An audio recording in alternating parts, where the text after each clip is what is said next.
Hello friends, welcome back to my YouTube channel Melvin Pets and Tricks. അപ്പോൾ ഇന്നത്തെ നമ്മുടെ YouTube ചാനലിൽ നമ്മളൊരു കിടക്കാച്ചി വീഡിയോ ആയിട്ട് വന്നിട്ടുണ്ട്.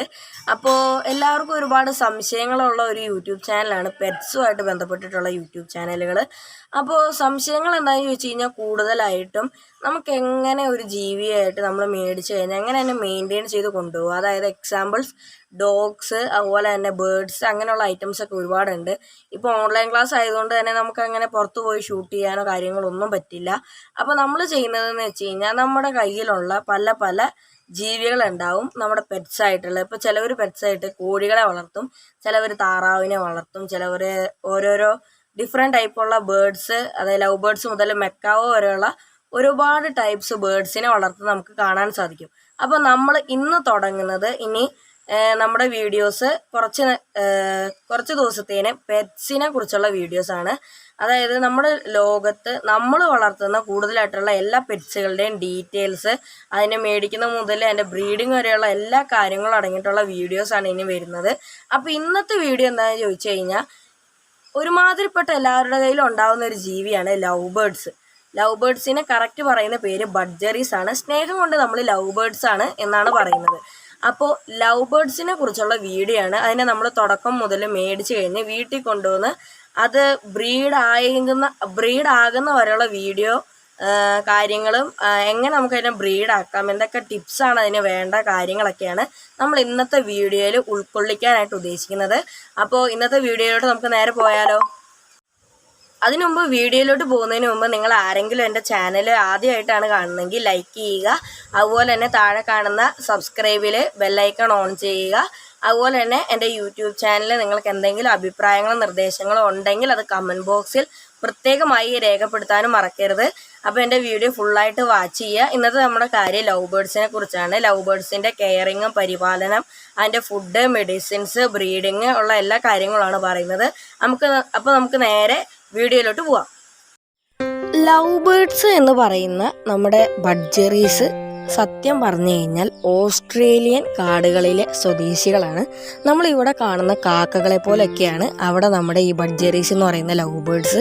ഒരുപാടധികം അവിടെ നിന്നാണ് ഇത് ഇമ്പോർട്ട് ചെയ്ത് വരുന്നത്. നമ്മുടെ ഇവിടെയുള്ള ഷോപ്പുകളിലൊക്കെ അവൈലബിൾ ആകുന്നത് ഓസ്ട്രേലിയയിൽ നിന്നാണ്.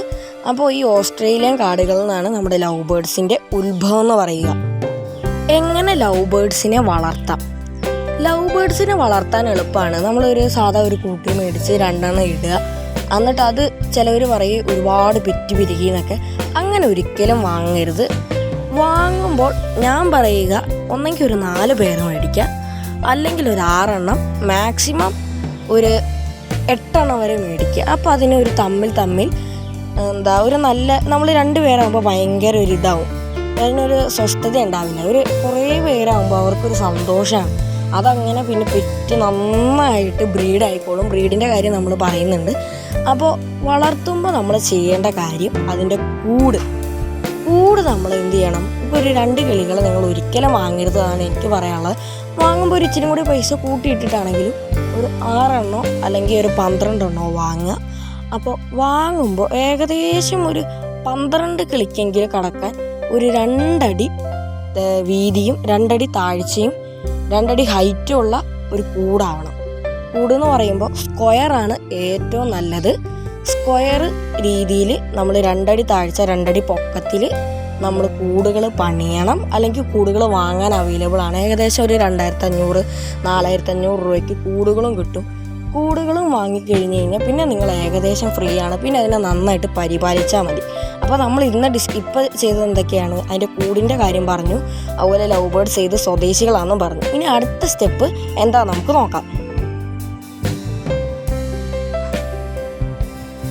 അടുത്തതായി പറയാൻ പോകുന്നത് കൂട് പണിഞ്ഞു കഴിഞ്ഞ് അതിനകത്ത് എന്തൊക്കെ കാര്യങ്ങളാണ് നമ്മൾ സെറ്റ് ചെയ്ത് കൊടുക്കേണ്ടത്, പിന്നെ അതിൻ്റെ കാര്യങ്ങളാണ് നമ്മൾ പറയാൻ പോകുന്നത്. കൂട് വാങ്ങി കഴിയുമ്പോൾ നമ്മളൊരു അലങ്കാരത്തിന് വയ്ക്കുന്ന പോലെ ഒരുപാട് ഈ മുട്ടയിടുന്ന ചട്ടികൾ അങ്ങനെ തൂക്കി വെക്കരുത്. നമ്മളൊരു ഭംഗിക്ക് ചെയ്യുകയാണെങ്കിലും അത് ലവ് ബേർഡ്സിന് ഒട്ടും നല്ലതല്ല.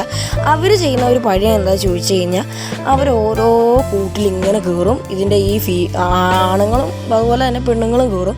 അവർ കയറി ആ മുട്ട ഓരോന്നും കുത്തി ഇങ്ങനെ പൊട്ടിച്ചുകൊണ്ടേയിരിക്കും. അപ്പോൾ അങ്ങനെ വരുമ്പോൾ അവർക്കൊരു ടെൻഡൻസിയാണ് ഈ ഓരോ കൂടുകൾ നമ്മളിങ്ങനെ നിരഞ്ഞു വരുമ്പോൾ ചിലപ്പോൾ ഓരോ ഗ്യാപ്പ് വിട്ടാവും ഓരോരുത്തരും മുട്ട ഉണ്ടാവുക. പക്ഷെ അത് വേറെ കിളികൾ വന്ന് അത് കുത്തി കുത്തി പൊട്ടിച്ച് കളയും.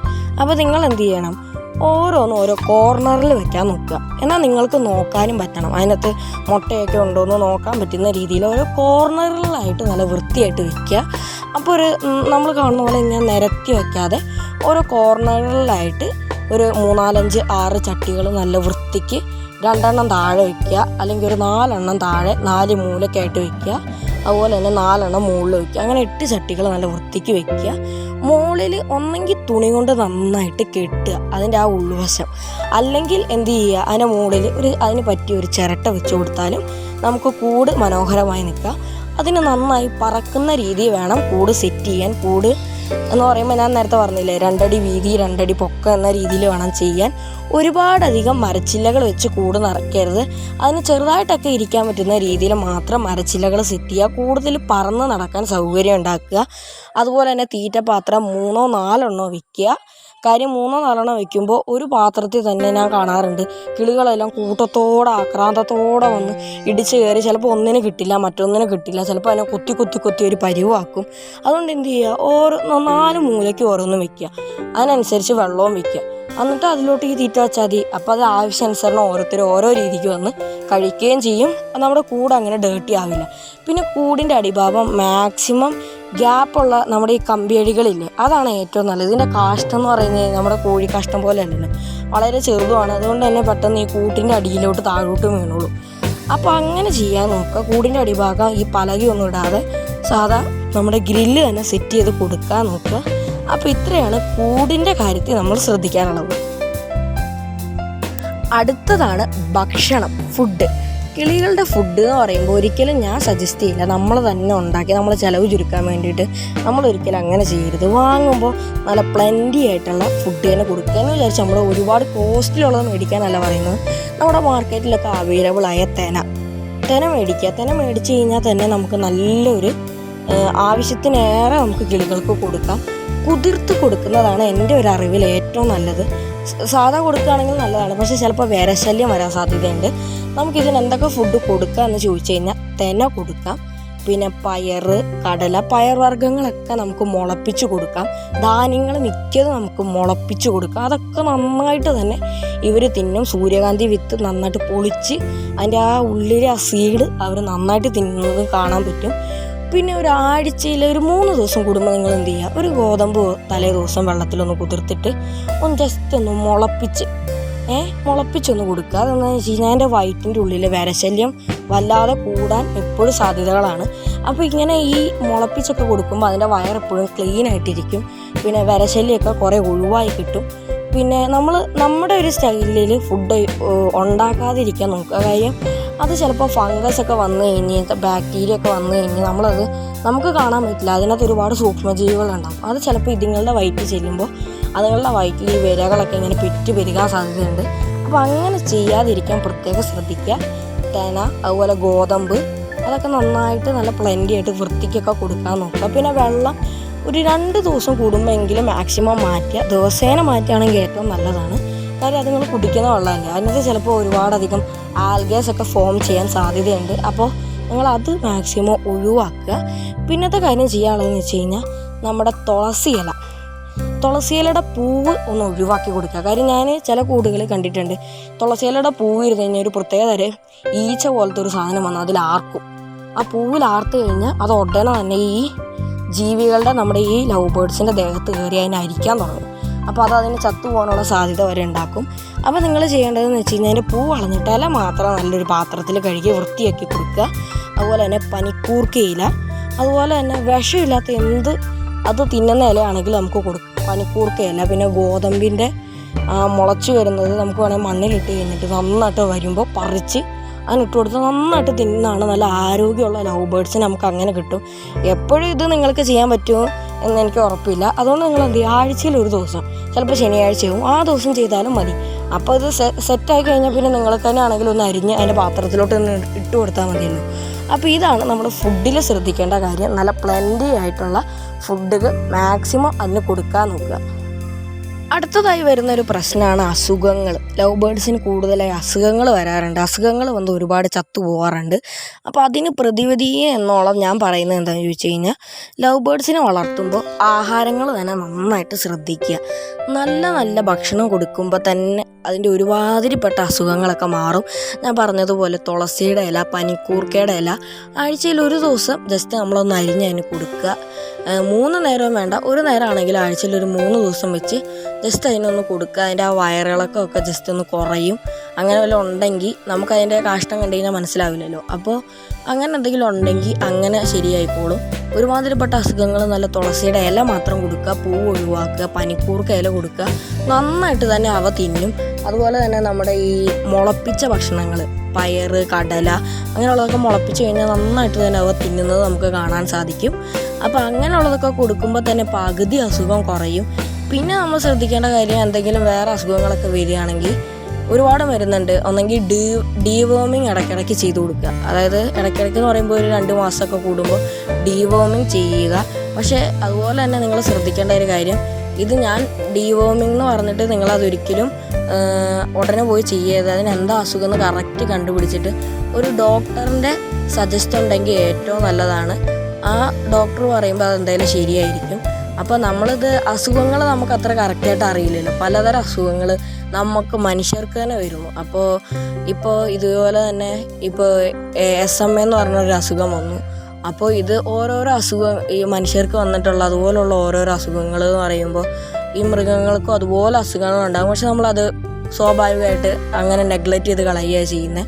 ചത്തുപോകണേ പൊക്കോട്ടെ. പക്ഷെ അങ്ങനെയല്ല, ഇത് ചത്തുപോകരുത്, ഇത് ഇനിയും ജീവിക്കണം, ഇതിലൂടെ വീണ്ടും ഒരു തലമുറ സൃഷ്ടിക്കാൻ എന്നെക്കൊണ്ട് പറ്റുമെന്ന് ചിന്തിക്കുന്നവരാണ് ഇതുപോലെ ഡോക്ടറിൻ്റെ അടുത്തൊക്കെ പോയി നല്ല മരുന്നൊക്കെ മേടിച്ച് അതിനെ ശുശ്രൂഷിച്ച് അതിനെ തിരിച്ചു കൊണ്ടുവരാൻ നോക്കുന്നത്. അപ്പോൾ ഇതൊക്കെയാണ് അസുഖങ്ങളെ നമുക്ക് ചെയ്യാൻ പറ്റുന്നത്. നല്ല ഫുഡ് കൊടുക്കുക, അങ്ങനെ അതിനെ നന്നായിട്ട് നോക്കുക. അടുത്തതായി നമ്മൾ ഫൈനൽ സെഗ്മെൻറ്റിലോട്ട് പോവുകയാണ്, ബ്രീഡിങ്. ലവ് ബേർഡ്സിൻ്റെ ബ്രീഡിംഗ് എന്ന് പറയുമ്പോൾ ഫസ്റ്റായിട്ട് ശ്രദ്ധിക്കേണ്ട കാര്യമാണ് നല്ല ക്വാളിറ്റിയുള്ള ലവ് ബേർഡ്സുകളെ വാങ്ങാൻ നോക്കുക. നല്ല ക്വാളിറ്റിയുള്ള ലവ് ബേർഡ്സിനെ ഇന്ന് മാർക്കറ്റിലൊക്കെ അവൈലബിൾ ആണ്.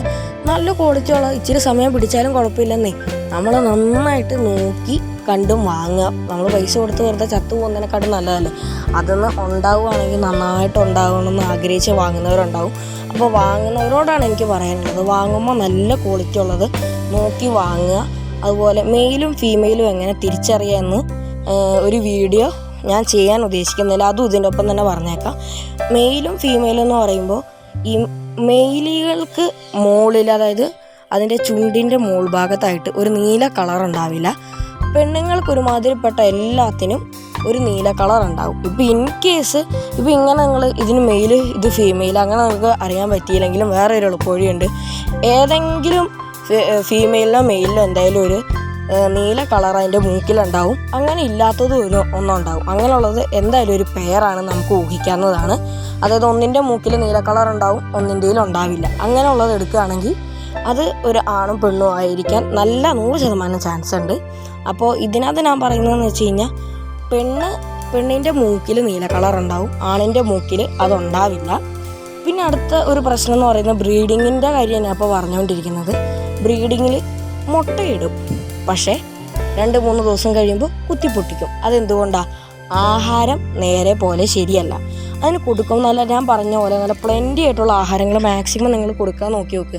നന്നായിട്ട് തന്നെ കുഞ്ഞുങ്ങൾ നന്നായിട്ട് ആ തള്ള ഇരുന്ന് ആ കുഞ്ഞുങ്ങളെ നന്നായിട്ട് പുറത്തേക്ക് കൊണ്ടുവരാൻ നോക്കും.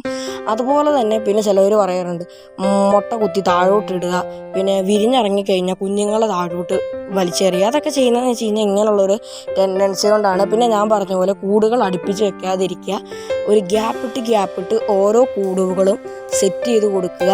അതുപോലെ പിന്നെ ബ്രീഡിങ്ങിൻ്റെ ടൈം ഈ മുട്ട കുത്തി പൊട്ടിക്കുന്നത്, അതിൻ്റെ കാര്യം ഞാൻ പറഞ്ഞുതരാം. കടൽനാക്ക് എന്ന് പറഞ്ഞിട്ടുള്ളൊരു സാധനം കിട്ടും, നമ്മുടെ ഷോപ്പിൽ അവൈലബിൾ ആണ്. ഏകദേശം ഒരു 30 രൂപ, ഒരു കുറച്ചേറെ കിട്ടും ഒരു പാക്കറ്റിൽ.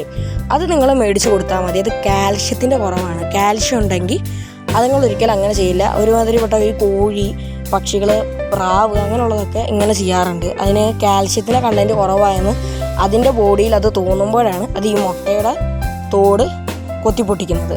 മുട്ടയുടെ തോട് കാൽഷ്യത്തിൻ്റെ കണ്ടൻറ്റ് അടങ്ങിയിരിക്കുന്നത് കൊണ്ടാണ് അതുങ്ങളത് കുത്തിപ്പൊട്ടിക്കുന്നത്.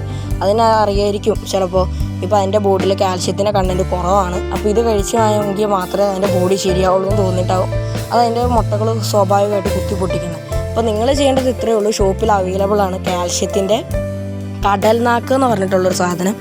ഏകദേശം ഒരു 30 രൂപയൊക്കെ അതിൻ്റെ ഉണ്ടാവുള്ളൂ. ഞാൻ മേടിച്ചപ്പോൾ ഇപ്പോൾ 30 രൂപയാണ്. 30 രൂപ ഉണ്ടാവുള്ളൂ. ചിലയിടത്ത് ക്വാളിറ്റിക്ക് അനുസരിച്ച് റേറ്റ് മാറാം.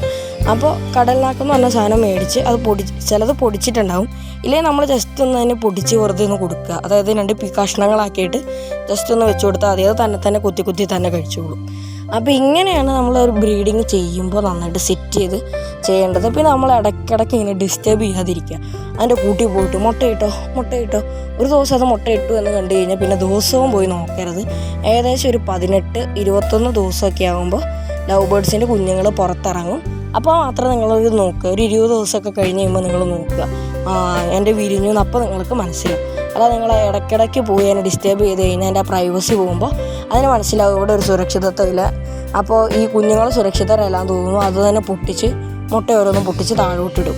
അപ്പോൾ ഇത്രയും കാര്യങ്ങളാണ് ബ്രീഡിങ്ങിൽ ശ്രദ്ധിക്കാനുള്ളത്. അപ്പോൾ ഇതാണ് നമ്മുടെ ബ്രീഡിങ് സെഗ്മെൻറ്റ്.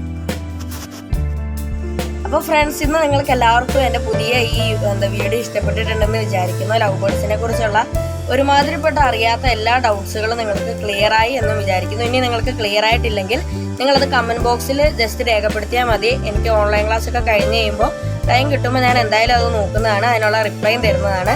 അപ്പോൾ നമുക്ക് വേറെ ഒരു ദിവസം നല്ല അടിപൊളി ഒരു വീഡിയോ ആയിട്ട് കാണാം. Tata bye bye.